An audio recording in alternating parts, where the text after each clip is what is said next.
Hello বন্ধুরা, কেমন আছো তোমরা সবাই? কালকে রাতেই মা বলছিল সকালবেলা ঘুম থেকে তাড়াতাড়ি উঠবি, কারণ কিছু কাপড় নিতে যেতে হবে। তাই আমি দেরি না করে আজকে খুব সকালেই ঘুম থেকে উঠে গেছি। ঘুম থেকে উঠেই ব্রাশ করে ঝটপট ফ্রেশ হয়ে যাই, কারণ আমাকে বাড়ির কাজগুলো সেরে আবার কাজে যেতে হবে। তাই ঝটপট আমার বিছানাটা গুছিয়ে ঝেড়ে চলে যাই খেতে। আর গিয়ে দেখি মা পুরি, তরকারি আর মিষ্টি নিয়ে এসছে, আর এগুলো ঝটপট খেয়ে আমি বেরিয়ে যাই ব্যাংকে, কারণ ব্যাংক থেকে আজকে কাজ করে তাড়াতাড়ি চলে আসতে হবে।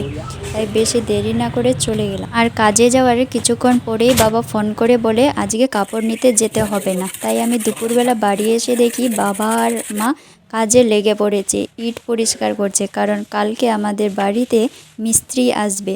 আর মা আমাকে বলল তুই ঘর ঝাড় দিয়ে তাড়াতাড়ি চান করে নে। তাই আমিও ঘর ঝাড় দিয়ে চান করতে চলে গেলাম। তো আজকে এই পর্যন্তই, দেখা হবে আবার পরবর্তী ভিডিওতে।